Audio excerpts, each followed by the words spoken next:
সোনার খোঁজে পাহাড় খুঁড়ছেন হাজারো মানুষ। ভাগ্য বদলের আশায় কেউ পেশা বদলাচ্ছেন, কেউ আবার পরিবার নিয়ে নেমেছেন খনির কাজে। মূল্যবান এই ধাতুর সন্ধান যেন বদলে দিচ্ছে পুরো জনপদের জীবনযাত্রা।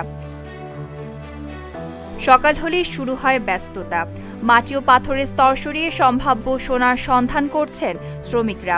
কোথাও ব্যবহার করা হচ্ছে সাধারণ সরঞ্জাম, আবার কোথাও ভ্যাকুম মেশিনে সামান্য সোনার সন্ধান মিললে বেড়ে যায় কাজের গতি। অর্থনৈতিক সংকট ও কর্মসংস্থানে সীমিত সুযোগের কারণে অনেকের কাছে সোনার খনি হয়ে উঠেছে জীবিকার অন্যতম ভরসা। সোনাকে ঘিরে বদলে যাচ্ছে স্থানীয় অর্থনীতিও। RICL TMX, যুগের পর যুগ স্থাপনা থাকে মজবুত। তবে এর প্রভাব পড়ছে প্রকৃতিতেও।